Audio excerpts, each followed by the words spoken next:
Hello students. तो last class में हम पढ़ चुके थे टीके या वैक्सीन के बारे में। उसमें अपन ने पढ़ा था कि एडवर्ड जेनर ने जो सबसे पहला टीका था वो बनाया था, ठीक है। और काय का टीका था? वो चेचक का टीका था।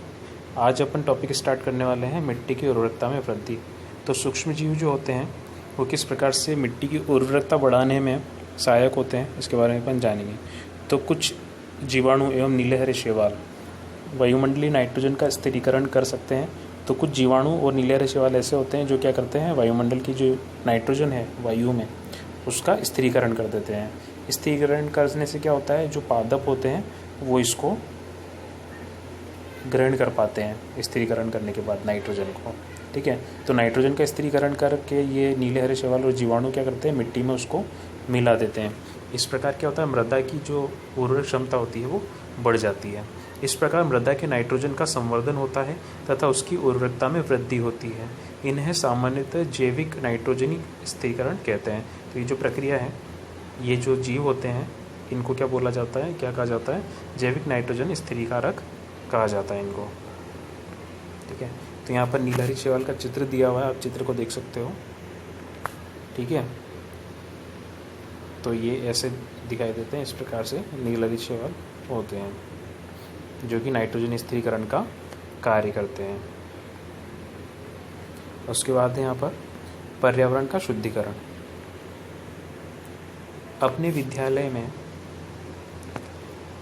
आपने अपने विद्यालय में माली को देखा होगा। देखने के पश्चात पहली बूझो और दूसरे विद्यार्थी ने घरों पर बगीचे से पत्तियां एवं फल सब्जियों का कचरा एकत्र करके उसको निपटान के लिए बनाए गए गड्ढे में डाला। तो ठीक है, माली लोग क्या करते हैं कि जो भी पत्तियां वगैरह जो भी कचरा होता है बगीचे का, तो उसको क्या करते हैं, गड्ढे में डाल देते हैं। और उस गड्ढे में डालने के बाद कुछ समय बाद उसका अपघटन हो जाता है, ठीक है, विघटन हो जाता है उसका। और विघटन होने के बाद वो काय में परिवर्तित हो जाता है, खाद में परिवर्तित हो जाता है, ठीक है, खाद में परिवर्तित हो गया। तो पहेली और बूझो जानना चाहते हैं कि यह किस प्रकार से हो सकता है। तो किस प्रकार से ये होता है, पहेली और बूझो ये चीज़ जानना चाहते हैं। तो आइए जानते हैं। एक क्रियाकलाप देखेंगे, उसके लिए अपन क्रियाकलाप 2.5 यहाँ पर दिया हुआ है। 2 गमले लेंगे, इसमें अपन प्रत्येक को मिट्टी से आधा भर देते हैं।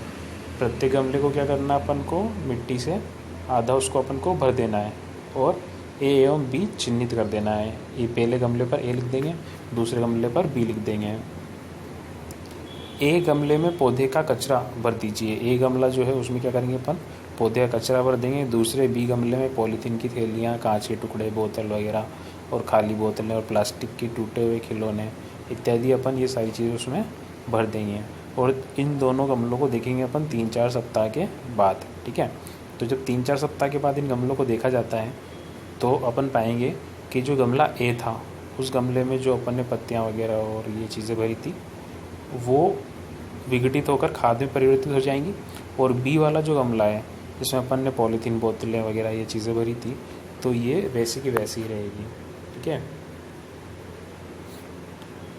क्या आपको दोनों गमलों की वस्तुओं में कोई अंतर दिखाई देता है, ठीक है। क्या आपको दोनों गमलों की वस्तुओं में कोई अंतर दिखाई देता है? अंतर दिखाई देता है, यदि हाँ तो क्या अंतर दिखाई देता है, परिलक्षित होता है। आप देखेंगे कि गमला ए के पादप अवशिष्ट का अपघटन हो गया है। तो ए के जितने भी पादप अवशिष्ट हैं उनका सबका क्या हो गया है, अपघटन हो गया है। ये कैसे हुआ, सूक्ष्म जीवों द्वारा पादप अपशिष्ट का अपघटन कर उसे खाद में बदल दिया जाता है। इस प्रक्रिया में बने पोषक पौधे के काम में आते हैं, उपयोग में आते हैं, ठीक है। पोषक पादप द्वारा पुनः उपयोग में ले लिए जाते हैं। आपने ध्यान दिया कि गमला बी में पॉलीथीन की थैलियाँ और कांच और की खाली बोतलें और खिलौने के टुकड़े में इस प्रकार का परिवर्तन नहीं हुआ। तो बी वाला जो गमला था उसमें जो चीज़ें थी इसमें इस प्रकार का कोई परिवर्तन नहीं हुआ है। कांच की बोतल, प्लास्टिक वगैरह वैसे के वैसे ही हैं। तो सूक्ष्म जीव उन पर क्रिया करते हैं करके खाद में परिवर्तित नहीं कर सकते। तो इन पर क्रिया करके सूक्ष्म जीव खाद में परिवर्तित नहीं कर पाएंगे क्योंकि इनसे कोई अभिक्रिया इनकी नहीं होती है, ठीक है।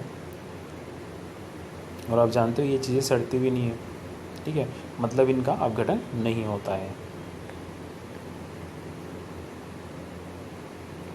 आप अक्सर बड़ी मात्रा में मृत जीवों को सड़ते हुए पादप, कभी कभी सड़ते हुए जंतुओं के रूप में देखा होगा। तो अपन क्या करते हैं, जैसे जो पत्तियाँ वगैरह होती है, पादप के टुकड़े होते हैं, ठीक है, सब्जियों के टुकड़े होते हैं, या कोई भी मृत जीव होते हैं, तो कोई जीव मर जाता है तो वो क्या होते हैं, सड़ जाते हैं, ठीक है। मतलब जो चीज़ें सड़ जाती हैं उनका क्या हो जाता है, अपघटन हो जाता है। आप देखते हैं कि कुछ समय बाद वो विलुप्त हो जाते हैं, और सड़ने के बाद क्या होते हैं, कुछ समय बाद वो विलुप्त हो जाते हैं। उनका मुख्य कारण है कि सूक्ष्मजीव मृत जैविक अपशिष्ट का अपघटन करके उन्हें सरल पदार्थों में परिवर्तित कर देते हैं।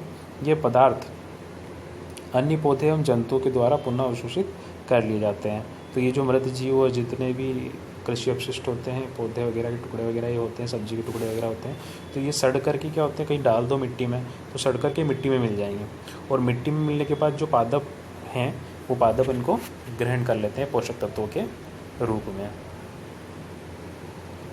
इस प्रकार हानिकारक दुर्गंधयुक्त पदार्थ क्या होता है, हानिकारक दुर्गंधयुक्त पदार्थ निम्नीकरण करने के लिए सूक्ष्मजीव का उपयोग करके पर्यावरण का शुद्धिकरण किया जाता है। तो ये जो पदार्थ होते हैं, अगर ये ऐसे कैसे पड़े रहेंगे तो ये क्या करेंगे, दुर्गंध इनसे उत्पन्न होगी, और दुर्गंध उत्पन्न ना हो इसलिए क्या करते हैं, सूक्ष्मजीव इनका अपघटन कर देते हैं, मिट्टी में मिला देते हैं, और किसी प्रकार की कोई दुर्गंध या बीमारियाँ इस वजह से नहीं फैलती, और वो मिट्टी में मिल जाते हैं, और मिट्टी के द्वारा पोषक पदार्थों के रूप में पादप उनको ग्रहण कर लेते हैं पुनः से। तो क्या समझ में आया यहाँ पर अपन को कि सूक्ष्मजीव क्या करते हैं, कोई भी, देखो शॉर्ट में समझाता हूँ। सूक्ष्मजीव जो होते हैं किसी भी पादप अपशिष्ट मतलब पादप के टुकड़े, सब्जियों के टुकड़े वगैरह ये चीज़ें, फलों के छिलके, और कोई भी जीव मर जाता है तो उसको, तो सूक्ष्मजीव क्या करते हैं, उन्हें सड़ा देते हैं, मतलब उनका अपघटन कर देते हैं। अपघटन करके उसको मिट्टी में मिला देते हैं, और मिट्टी में मिलाने के बाद वो पोषक तत्व के रूप में मिट्टी में मिल जाता है, और उन पोषक तत्वों को जो पादप होते हैं वो अपने पोषण के रूप में ग्रहण कर लेते हैं, ठीक है। तो इसका मतलब है। हानिकारक सूक्ष्मजीव की बात करते हैं। ये तो हो गया अच्छे वाले जो जीव थे, सूक्ष्मजीव थे, उनकी अपने बात करी, क्योंकि ये फ़ायदा पहुंचा रहे थे, पादपों को पोषण दे रहे थे, ठीक है, और नाइट्रोजन का स्थिरीकरण कर रहे थे, तो ये अपने लिए फ़ायदे का काम कर रहे थे। लेकिन हानिकारक सूक्ष्मजीव क्या है, कौन से होते हैं, क्या नुकसान पहुँचाते हैं, उनके बारे में आइए जानते हैं। सूक्ष्मजीव अनेक प्रकार के हानिकारक हैं। कुछ सूक्ष्मजीव अनेक प्रकार से हानिकारक है, तो अनेक प्रकार से कुछ सूक्ष्मजीव ऐसे होते हैं जो हानिकारक होते हैं। कुछ सूक्ष्मजीव मनुष्य, जंतुओं एवं पौधों में रोग उत्पन्न करते हैं। तो कुछ सूक्ष्मजीव जो ऐसे होते हैं कि सभी में क्या करते हैं, रोग उत्पन्न कर देते हैं। मनुष्य में भी रोग उत्पन्न कर सकते हैं, जंतुओं में भी रोग उत्पन्न कर सकते हैं, पादपों में भी रोग उत्पन्न कर सकते हैं, ठीक है। उत्पन्न करने वाले ऐसे सूक्ष्मजीव को रोगाणु अथवा रोगजनक कहते हैं। तो ये जो सूक्ष्मजीव होते हैं जो रोग उत्पन्न करते हैं उन्हें या तो रोगाणु कहा जाएगा, ठीक है, या फिर उनको रोगजनक के नाम से जाना जाता है। कुछ सूक्ष्मजीवों भोजन, कपड़े एवं चमड़े की वस्तुओं को संदूषित करते हैं। तो कुछ सूक्ष्मजीव जो होते हैं वो क्या करते हैं, भोजन, कपड़े और जो खाने की चीज़ें होती हैं इनको क्या कर देते हैं, ये चमड़ी की वस्तु जो होती है उनको संदूषित कर देते हैं, मतलब इन्फेक्टेड कर देते हैं, ठीक है। आइए उनकी जानकारी, गतिविधियों के विषय में और अधिक जानकारी प्राप्त करें। तो उनकी हानिकारक गतिविधियां जो होती हैं, जो हानिकारक सूक्ष्मजीव होते हैं, उनकी वजह से क्या क्या नुकसान हो सकते हैं उनके बारे में आइए जानकारी प्राप्त करते हैं। मनुष्य में रोगकारक सूक्ष्मजीव, तो मनुष्य के अंदर रोगकारक सूक्ष्मजीव कौन कौन से होते हैं। मनुष्य में रोग उत्पन्न करने वाले सूक्ष्मजीव, मनुष्य में रोग उत्पन्न करने वाले सूक्ष्मजीव श्वास द्वारा, पेयजल द्वारा, भोजन द्वारा हमारे शरीर में प्रवेश करते हैं। तो संदूषित भोजन, इन्फेक्टेड भोजन जब अपन खा लेते हैं, इन्फेक्टेड हवा में अपन जब सांस लेते हैं, या अपन पानी पी लेते हैं जो जिसमें सूक्ष्मजीव हो जो कि रोगकारक हैं, तो उसकी वजह से क्या हो जाते हैं, हम रोगी हो जाते हैं करते हैं। तो संक्रमित व्यक्ति अथवा जंतु के सीधे संपर्क में आने पर भी रोग का संचरण हो सकता है। तो ये गलतियां हैं जो अगर अपन कर लें तो इनकी वजह से अपने को रोग हो सकता है, ठीक है। सूक्ष्मजीव द्वारा होने वाले ऐसे रोग जो एक संक्रमित व्यक्ति से स्वस्थ व्यक्ति में वायु, जल, भोजन अथवा कायिक संपर्क द्वारा फैलते हैं, संचरणीय रोग कहलाते हैं। इस प्रकार के रोगों के कुछ उदाहरण निम्न प्रकार हैं, जैसे हैजा है, सामान्य सर्दी जुकाम, चिकन पॉक्स एवं क्षय रोग है।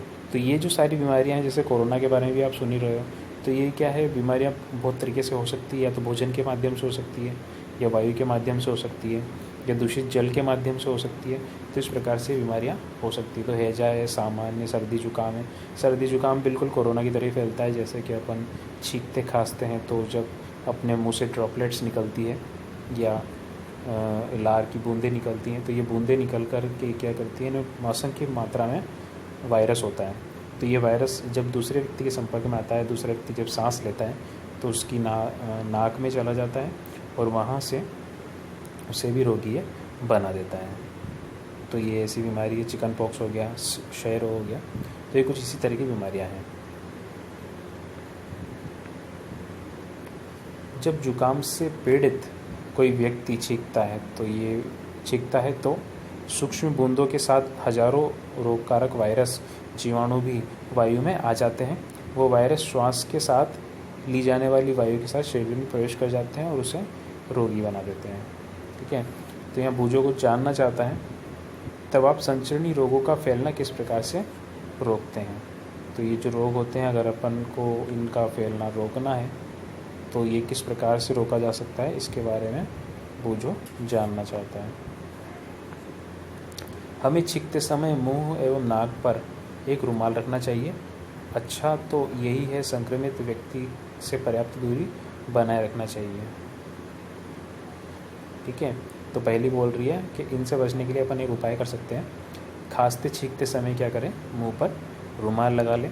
और अच्छा ये होगा कि इस संक्रमित व्यक्ति से पर्याप्त दूरी अपन बना के रखें, ताकि जो उसके मुंह से निकलने वाले कण हैं वो अपने तक ना पहुँचे और अपन बीमार ना हों। कुछ कीट एवं जंतु ऐसे भी होते हैं जो रोगकारक सूक्ष्मजीव के रोगवाहक का कार्य करते हैं। तो कुछ कीट और जंतु ऐसे होते हैं जो रोगकारक जो सूक्ष्मजीव होते हैं उनके वाहक का कार्य करते हैं, मतलब उन सूक्ष्मजीवों को एक स्थान से दूसरे स्थान तक ले जाने का कार्य करते हैं। घरेलू मक्खी इसका एक अच्छा उदाहरण है। तो जैसे कि अपने घर में जो मक्खियाँ पाई जाती हैं वो घरेलू मक्खी होती हैं, और ये मक्खी क्या करती है, कूड़े एवं कचरे पर बैठती है, अपशिष्ट पर बैठती है, और रोगाणु उसके शरीर में चिपक जाते हैं। तो उसके पैरों में, उसके शरीर पर रोगाणु चिपक जाते हैं। रोगाणु बहुत ही छोटे होते हैं। जब मक्खी बिना ढके भोजन पर बैठती है और वहाँ से आकर क्या करती है, वो मक्खी सीधे आकर के अपने खाने पर भी बैठ सकती है। तो रोगाणु कहाँ चले जाएंगे, खाने में चले जाएंगे। ठीक है। तो रोगाणु स्थानांतरण संभव है, जो कि व्यक्ति ऐसा संदूषित भोजन करेगा उससे बीमार पड़ने की संभावना होती है। अतः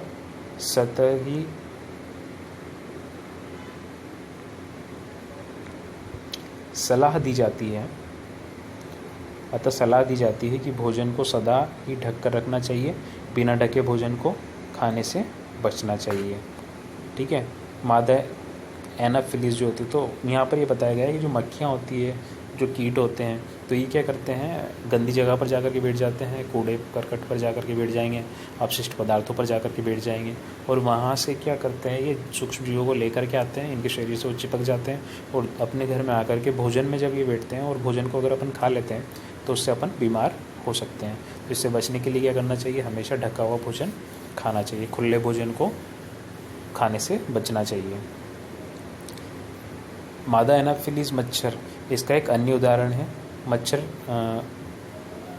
प्लाज्मोडियम मलेरिया का वाहक है।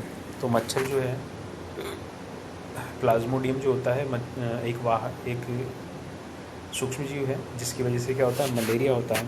अभी मलेरिया प्लाज्मोडियम क्या करता है, मच्छर के साथ, मच्छर जब अपने को काटता है तो वो अपने शरीर में इस प्लाज्मोडियम को छोड़ देता है, और उसकी वजह से अपने शरीर में मलेरिया आ जाता है, मलेरिया अपन को हो जाता है। ठीक है। तो मादा एंडीज मच्छर जो होती है ये डेंगू फैलाती है। मादा एनाफिलीज एक मच्छर है जो क्या फैलाती है, मलेरिया फैलाती है। और दूसरा एक और मच्छर है जिस आपने सुना होगा, डेंगू बुखार चला था अभी कुछ टाइम पहले। तो ये मादा एंडीज मच्छर जो होती है उसकी वजह से क्या होता है, डेंगू बुखार होता है, कि वायरस का वाहक है। हम मलेरिया अथवा डेंगू का नियंत्रण किस प्रकार कर सकते हैं। तो अगर अपन को क्या करना है, मलेरिया और डेंगू का नियंत्रण करना है, तो अपन किस तरह से कर सकते हैं? उसके लिए हमें क्या करना पड़ेगा? मच्छर कहाँ होते हैं? पानी में होते हैं। तो पानी को हमें इकट्ठा नहीं होने देना है। अगर पानी इकट्ठा होगा तो और मच्छर होंगे और वहाँ पर ये रोग हो सकते हैं। ठीक है, तो ये देखिए मादा एनाफिलीज मच्छर का यहाँ फ़ोटो दे रखा है। कहीं भी मिले तो इसे तुरंत नष्ट कर दें। ठीक है, क्योंकि ये मलेरिया फैला सकता है। आगे चलते हैं। अध्यापक हमारे ऐसा क्यों कहते हैं कि अपने आसपास पानी एकत्रित न होने दें? इसीलिए कहते हैं क्योंकि भाई पानी एकत्रित नहीं होने दोगे तो मच्छर भी नहीं होंगे, और मच्छर नहीं होंगे तो आप बीमार भी नहीं पड़ोगे। सभी मच्छर जल में उत्पन्न होते हैं। हमें पानी, ठीक है, तो सभी मच्छर कहाँ होते हैं? हमें पानी को कहीं भी रुका नहीं रहने देना चाहिए। कूलर है, टायर है एवं फूलदानों इत्यादि में कभी भी जल को एकत्रित न होने दें। अतः हमारे आसपास के स्थानों को स्वच्छ एवं शुष्क रखें। शुष्क मतलब सूखा रखें, पानी न भरने दें। हम मच्छरों को पैदा होने से रोक सकते हैं। ऐसे उपायों की सूची बनाने का प्रयास करें जिसे आप अपनाकर मलेरिया को फैलने से रोक सकें। ठीक है, तो ये सारे उपाय अपन हमें करने चाहिए। बहुत सारे उपाय होते हैं जिससे अपन पानी इकट्ठा ना होने दें और मच्छर वहाँ पर ना हो, और जिससे मलेरिया जैसी बीमारियाँ ना फैलें। तो सबसे बड़ी बात है, पानी इकट्ठा ना होने दो तो मच्छर भी नहीं होंगे, और मच्छर नहीं होंगे तो ये बीमारियाँ भी नहीं होंगी। यहाँ पर एक सारणी दी हुई है। मनुष्य में सूक्ष्मजीव द्वारा होने वाले सामान्य रोगों की सारणी है ये। अब कौन कौन से रोग हो सकते हैं, तो सारणी में क्या क्या दिया हुआ है सबसे पहले ऊपर देखिए आप। तो यहाँ पर मानव रोग दिए हुए हैं, कौन कौन से रोग हो सकते हैं। ठीक है, रोग कारक सूक्ष्मजीव कौन कौन से होते हैं, ये जो रोग सारे दिए हुए हैं यहाँ पर, ये रोग इन सूक्ष्मजीवों से होंगे, जो कि यहाँ पर ये सारणी में सारे तरीके दिए हुए हैं। संचरण का तरीका, ये जो रोग है फैलने का तरीका क्या है। ठीक है, बचाव के उपाय क्या क्या है इन रोगों के, तो वो सारी बातें अपने को यहाँ पर जानने को इस सारणी में मिलेगी। तो सबसे पहला रोग यहाँ पर दे रखा है क्षय रोग। काय से फैलता है, तो ये जीवाणु से फैलता है, और जीवाणु काय में संचरित होकर जाते हैं एक स्थान से दूसरे स्थान तक, तो ये वायु के द्वारा जाते हैं। ठीक है, अगला दे रखा है खसरा दे रखा है यहाँ पर। तो खसरा जो होता है वायरस के द्वारा फैलता है, और ये वायरस क्या होता है, वायु के माध्यम से जाता है।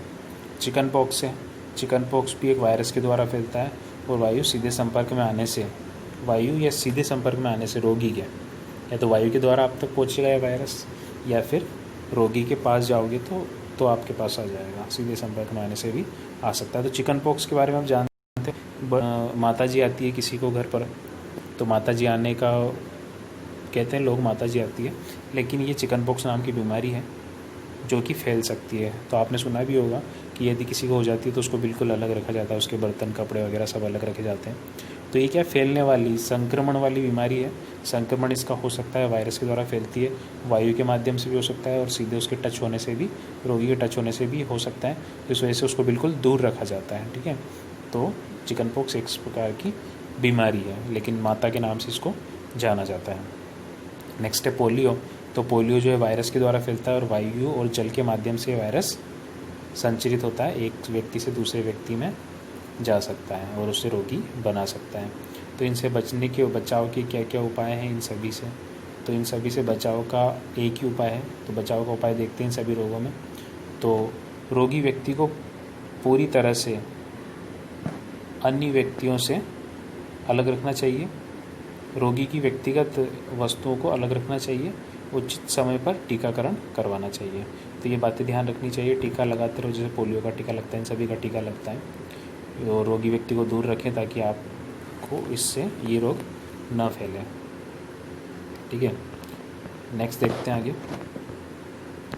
हैजा जो है, हैजा भी जीवाणु जनित रोग है, यहाँ पर आप देख सकते हो।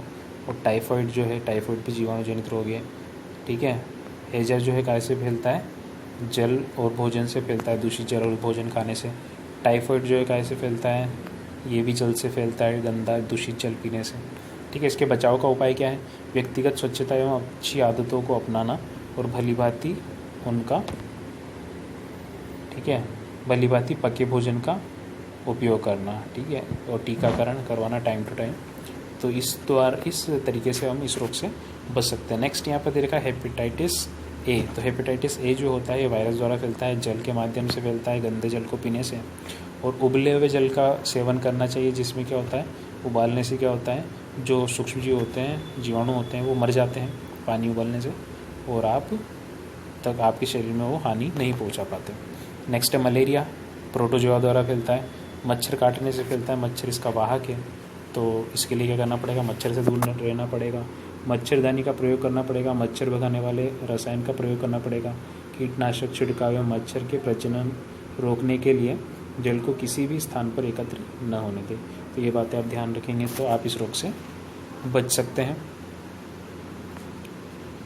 नेक्स्ट यहाँ पर दिया हुआ है मनुष्य में होने वाले कुछ सामान्य रोग एवं उनके फैलने तथा रोकने से कुछ उपाय तालिका 2.1 में दर्शाए गए हैं।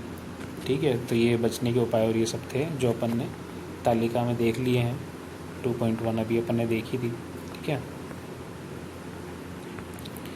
जंतुओं में रोग कारक जीवाणु। तो जंतु जो होते हैं उसमें रोग कारक जीवाणु के कौन कौन से होते हैं।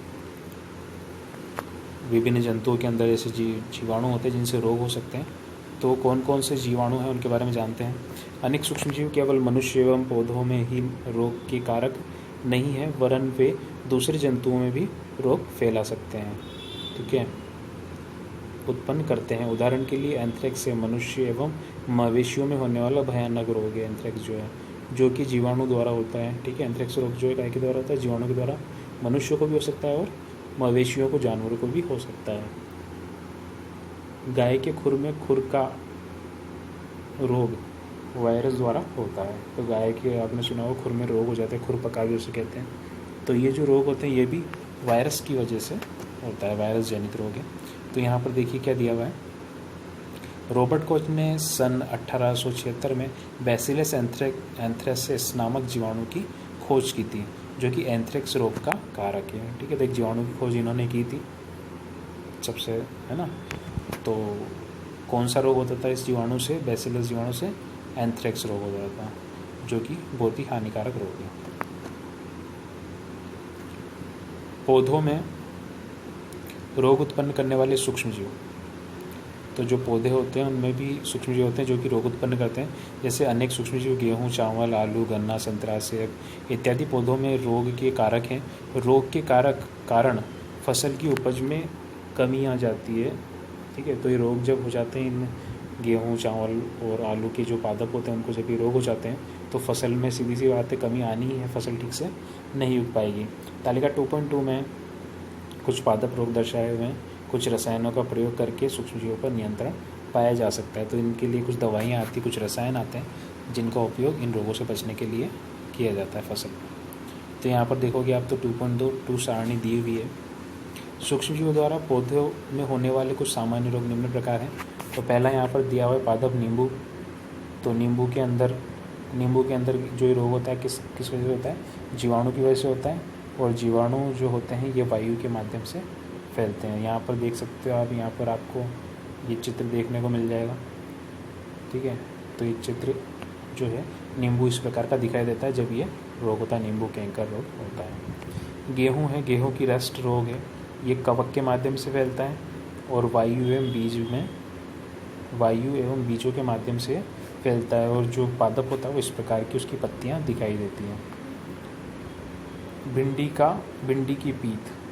की पीत रोग है और ये वायरस जनित रोग है और ये काय के माध्यम से होता है, कीटों के माध्यम से ये होता है। ठीक है, और पादप जो है इस प्रकार का दिखाई देता है।